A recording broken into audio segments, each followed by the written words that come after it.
So welcome everyone. It's good to see all of you.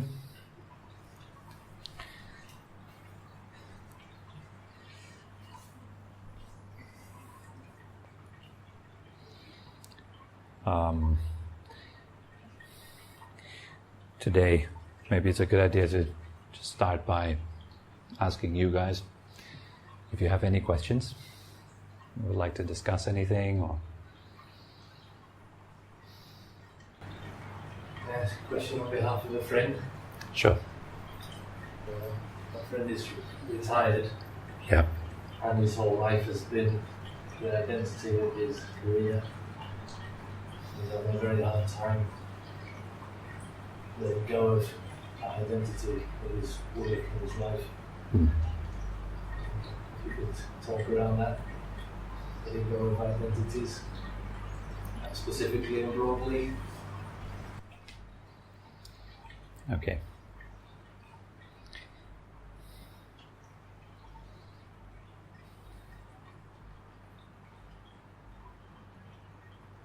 I just recently had another friend as well who went through this transition.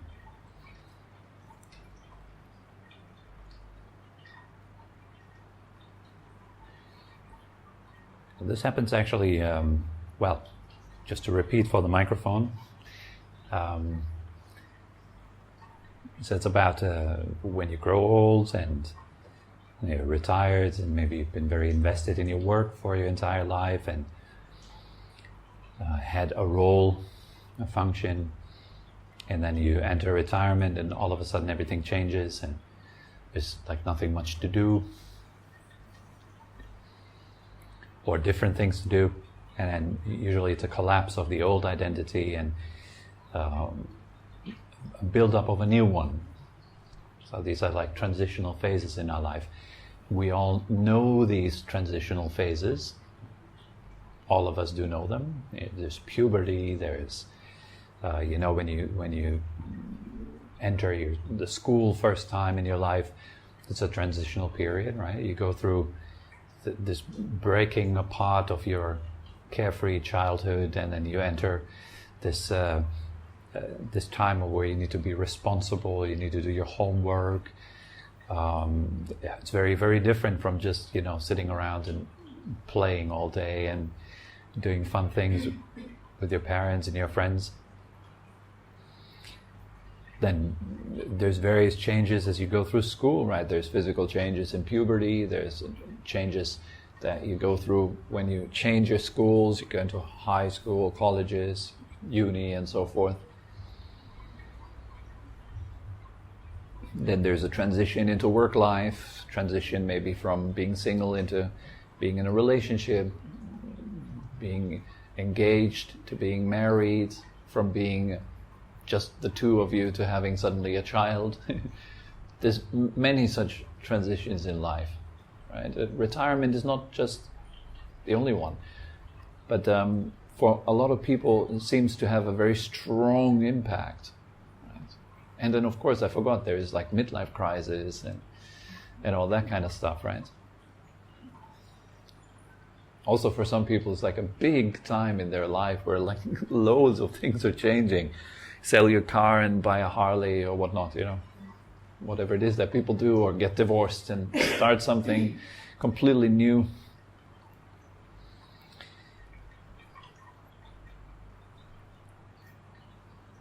So our identity is already always in change. It's already always in flux. The idea that your identity is something that is completely stable is a mistaken idea. It's kind of like a mirage. It's not really true. We believe, however, we like to believe, I would say, that our identity is something stable, or it should be something stable. I should be more consistent, I should be more me, or who am I? I still need to find out who I am, as if there would be something that you are that's always going to be that. And so we're looking for this identity very often in our life. We might look for our identity in our work and get heavily identified with the success of our work. We might get heavily identified with our body, right? Feeling very much that I am this body, and if this body falls apart, I fall apart. If this body gets sick, everything about me gets sick. My mind also gets sick. Everything gets sick, right? And so we have this sense of identification. I wouldn't really say that there is such a thing as an identity, but maybe it's better to say that there is identification. It's a process of identifying with things. You can identify with an idea. I'm a liberal. I'm a conservative. You can identify with certain philosophies. You can identify with a religion. I'm a Buddhist. I'm a Christian. I am a meditator. I'm a good person. I'm a bad person. I'm not worthy of love. Everybody should love me. Right? There's so many ways and possibilities for us to identify with things that it's quite confusing, really. So we might identify with confusion. I am confused. And so there's always this kind of search going on to find something that gives you some sense of stability. Here I am that, and that won't change. And all these things around me, they are like that, and they will always be like that. But if we would actually encounter that in our life, this kind of stability, we would quickly get bored. Right? If you get too much stability, it feels like, you're stuck. And if you get too much chaos, also not good. So we strive to look for this kind of balance, really. Just balancing out things. Not doing too much, not doing too little. And it's really, really complicated to maneuver this life. Trying to somehow find yourself. What are you supposed to do? Who are you supposed to be? So let's make it a bit more simple. Let's start from a very, very simple point. You are here now. That is true, right? You're just here in this room right now. And you have feelings, and you hear sounds, and you have thoughts. Let's stay with that simplicity for a moment. Just that. There's thinking, there's feeling, there's sensing, there's hearing, right?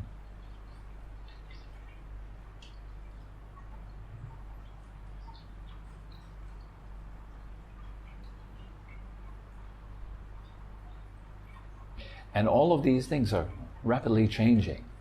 Your feelings are changing every second, really, aren't they? If you look, you will find that. There's really no denying that. This is a fact. If you look at your feelings closely, you see that they're changing every second. Feelings are changing all the time. Then you look at your thoughts. Kind of the same thing, isn't it? Thoughts are changing all the time. Different kind of stories, words, ideas, beliefs, coming and going.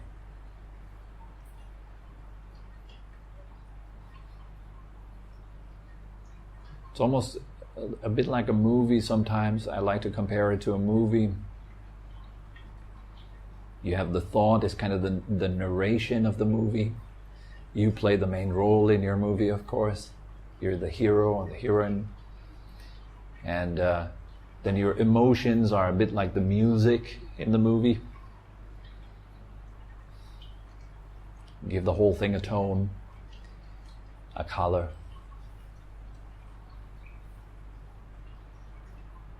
And you might shape your movie in very specific ways, like the whole world is an evil place. It's full of evil people who want to hurt me and harm me. So you're making that kind of movie. And then you identify with the movie, you play the main role in it. Right? Here I am, and the world is an evil place. And I'm constantly threatened by the world around me. I need to be careful, because everybody is evil. You can think differently. Also, you might have a very different kind of movie. Like, I'm retired now. Oh my God. And already the music of your movie changes. It becomes a bit more dramatic. What am I supposed to do? Who am I supposed to be now? Like, I have all this time now. It doesn't feel good. But I want to feel good, but I'm not feeling good.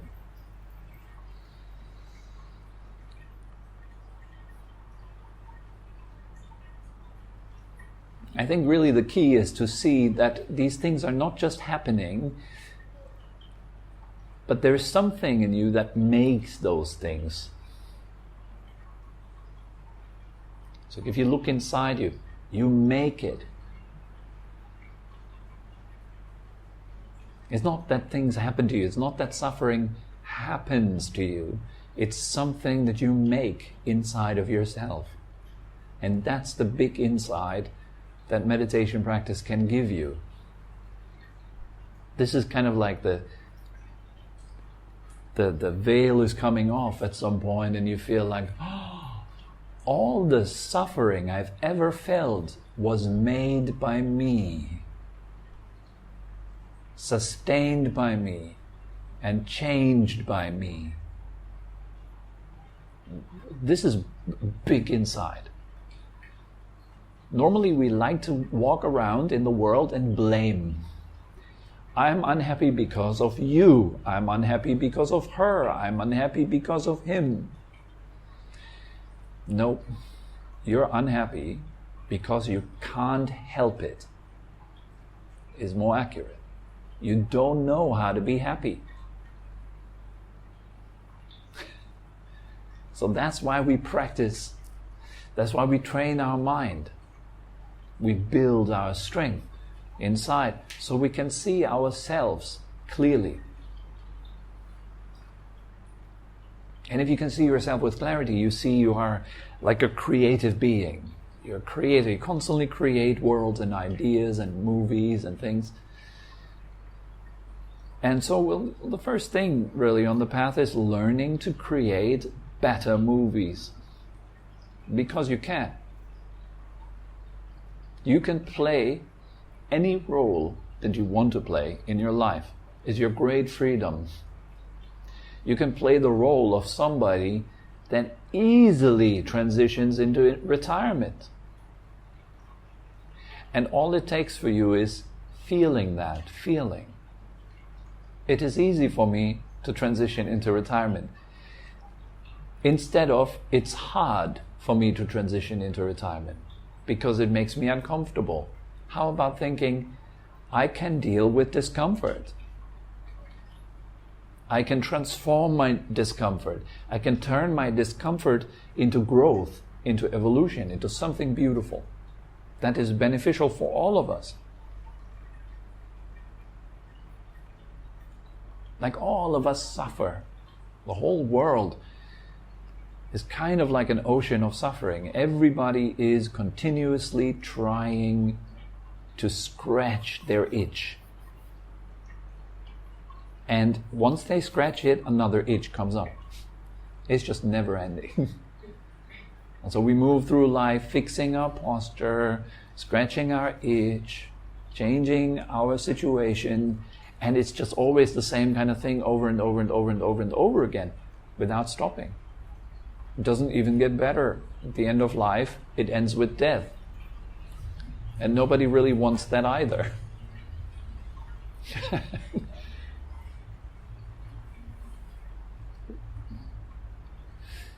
That is a given. You cannot escape that. But, and here's the good news, you can deal with it in really, really good ways. And there are some people in the world that do that. They deal with their problems in really uplifting ways. Something bad happens to them, they get stronger. Something bad happens to them, they get wiser. Something bad happens to them, they become kinder, more understanding, happier, more radiant. Because it's your option. All of you have that option. Everybody in this room has that option. You can either become strong and open your heart and open your light and put good things into this world through your present, or not. And this transformation process, it's based on you seeing yourself clearly. And just seeing yourself clearly is enough. Asking yourself the question, what am I doing right now? Ask yourself that over and over again. What am I doing right now? How am I thinking right now? Excuse my language, but shit happens to all of us all the time. This is not avoidable. Yeah? How do you want to think about it though? Do you want to see yourself as a victim? Do you want to play that role? All right. Go for it. Oh God, this has happened. My motorbike broke down. Poor me. Why does this always happen to me? And the day was already so crappy today. My goodness, why me? Why me? And the whole day breaks down. You know, it's not just your motorbike, but you and your day and your week and your month breaks down. Some people think their life breaks down. Everything is lost. Right? But you don't have to think like that. You don't have to. It's a choice. And it's, of course, it's only a choice if you know what's going on. If you not ask yourself constantly, you know, what am I doing right now? You don't know what you're doing. So then a lot of people don't know what they're doing. So that Jesus has said it quite well. We need to forgive them because they don't know what they do. And if you know what you do, you do have a big choice. Like life opens up to you.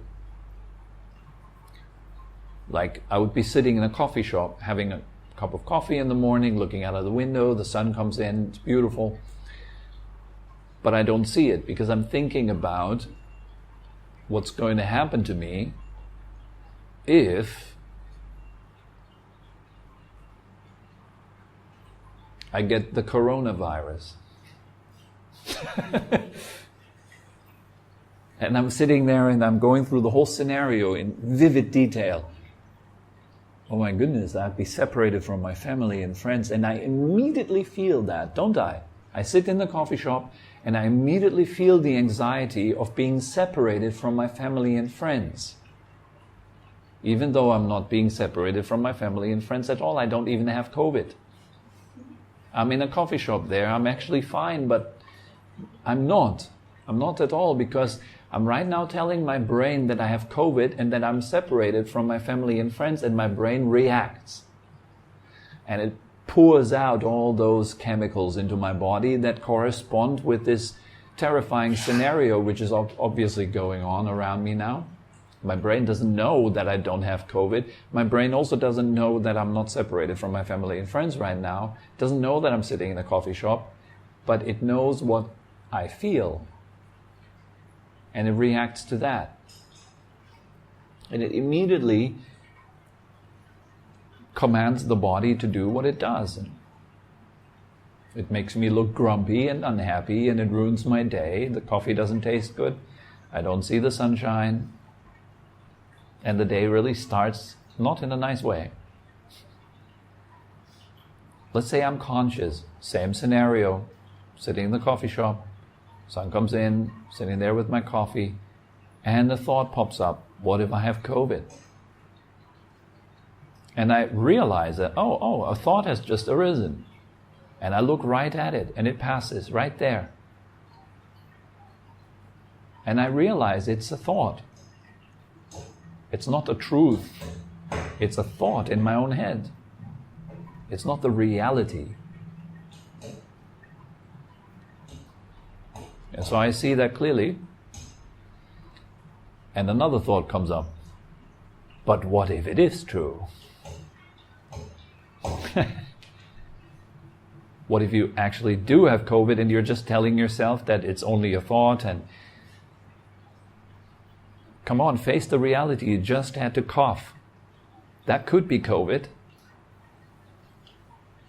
What do you do then? Well, you realize, oh, another thought has arisen and another thought passes. It is a thought. It is not the truth, it is a thought.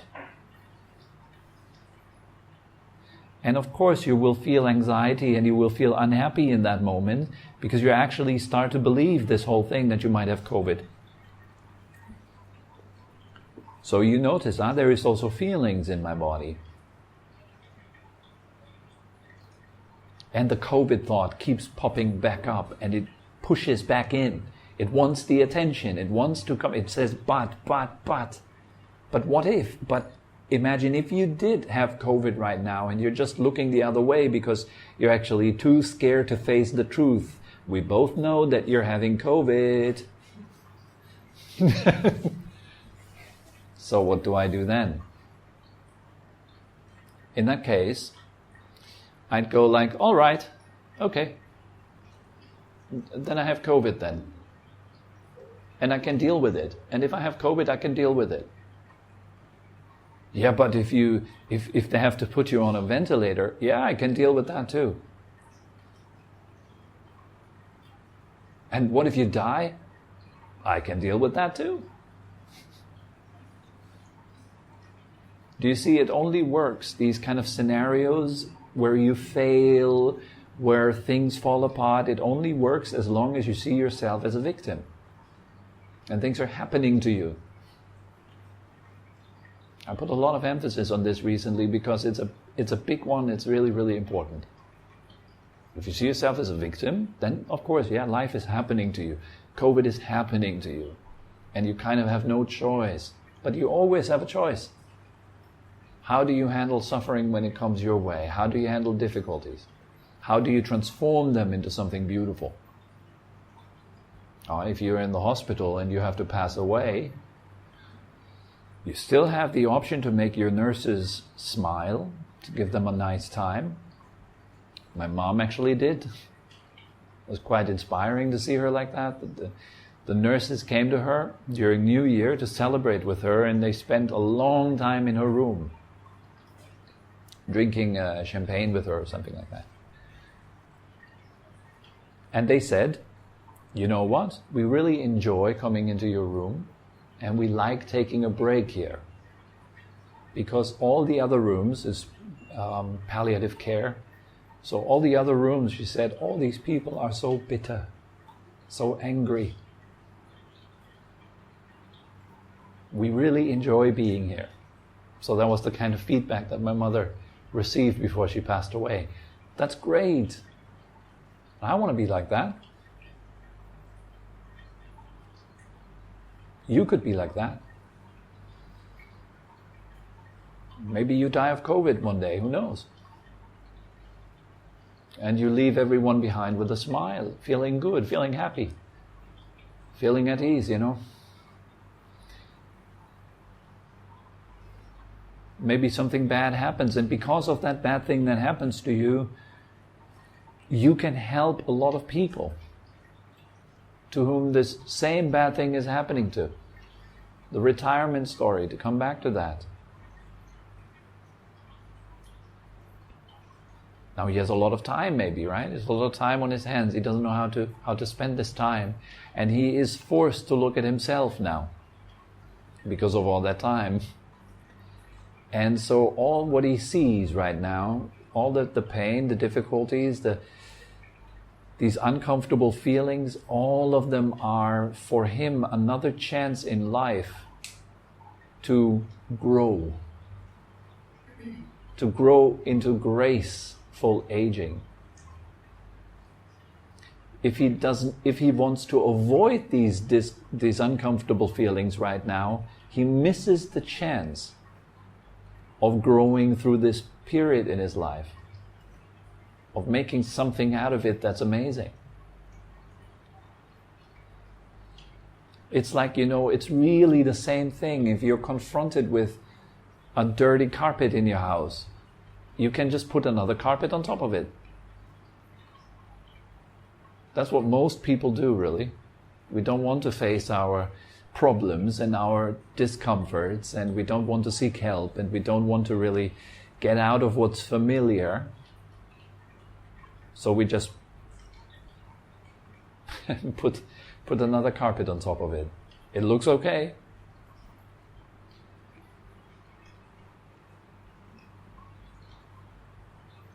If you're faced with a messy basement in your house, you go down into the basement, you open the door, and it reeks, it smells really bad, and it looks so bad down there. What do? You close the door, you go back up again into your nice living room. You just ignore it for a few more weeks, months. So you go, it stinks way too bad down there, I just don't go down there. But you could also face it. It smells really bad, it looks like hell, but I go down there and I clean it all up. It's maybe a week of work with friends together, maybe a bit longer. And then I have a really clean, nice basement, and I can make a nice wine cellar, or I can put like a fitness room down there. Whatever it is that I want to do, I can now do it because it's extra space.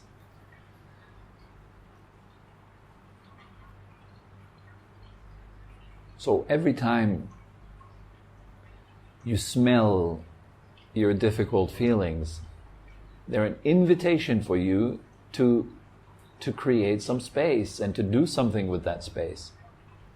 It's actually really good. Pain is good news. It's always an invitation for you to grow. In puberty, you went through it. Lots of pain and confusion and difficulties, if you may remember.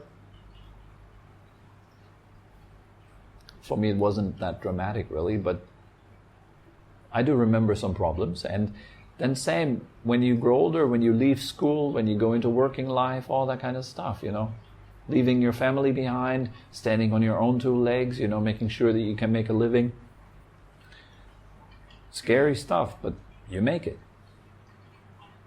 And you grow through it. It's uncomfortable, but you grow through it. I remember when I was in the monastery, I asked my teacher if I could become a monk. That was after about a year when I stayed there. Or it was even in the first year still. And he said, that's a very nice idea, you wait 7 years. And so I waited, and about two years later or so, I was on my own. I had some support until then from my mom and my dad. I think they supported me a little bit, still there. And then they decided to just cut all support. They said, you want to do this kind of monastery thing, so you pay for it. And so I got really scared. I was like, oh my goodness, how am I supposed to pay and do the studies at the same time? I have to sacrifice my studies. And so I got really into a crisis situation. And so I went back to my master there. And I caught him after a teaching, so I followed him up the stairs, and he went up to his room. And I tried to talk with him, and he just kind of gave me this impression that he has no time for me right now, so he had to hurry. And then he said, what do you want eventually? He just stood in the door and he said, what do you want? And I said, I really wanted to ask you, and I felt so stupid in that moment. And I said, I really wanted to ask you if it's not possible that I could be a monk a bit more early. And he looked at me and he said, what do you want? I said, yeah, well, if I'm not becoming a monk, I can't focus on my studies 100%. I really want to focus on my studies 100%. This is really the most important thing for me. Actually I was bullshitting, because underneath that, I was just scared of going to find work. I had no idea what to do and how to earn money. I didn't finish school, anything like that. didn't know how to make money. So I was like super scared of that. And he said, so you need work, right? I said, yeah. He said, then go find work. And he slammed the door in my face. And next day I had work. He didn't slam the door in my face, but I felt like that in that moment, yeah. He just closed the door right in front of my face, really. And I felt so abandoned and left alone, but it was so good. And I had so many experiences with him like that. Like, superficially, you'd look at it and you might think like, ooh, that was really fierce. But it did so much to me on the inside. It empowered me, it lifted me up like nothing. So I've learned through this many, many times that adversities lift you up. They are not there to make you cower in your room and feel offended and feel unhappy and all that kind of stuff. They're not there to do that to you. I mean, that's an option. But difficulties in your life always there to make you grow, to show you your power, your strength, what you can do. So you can show yourself after that, like, ooh, I could do that. That's quite amazing. And you can help other people to achieve the same thing. That's how evolution works through you. Gives you difficulty to see if you make it. If you make it, you evolve further. It's good. If you don't make it, then there will be no more of you. It's not good for evolution. The weak things are separated out. What is strong survives. That is a law of nature. And you are unbelievably strong. To believe anything else is misleading yourself. And to believe any kind of doctrine that turns you into a follower, that turns you into somebody that doesn't have power by themselves but needs this thing, this gathering, this teacher, this book. You can't evolve like that. You have to actively want to grow and search, and pain is your feedback mechanism. Difficulties are your feedback mechanism to lift you up. It's really good stuff. You think more and more like that, your life will change. You will see your strength, and with that, your ability to lead and help and be of service. Instead of being stuck in our weakness, feeling we can't, it's too hard, too difficult, to this, to that. This is one of my greatest wishes, to pass that on, I don't want to pass on anything that turns you guys into addicts of some sort. I need those teachings. I need to hear that from Tobi. I need to read this book. I need to watch these movies or listen to these podcasts or whatever to feel good. That would be really not what I want.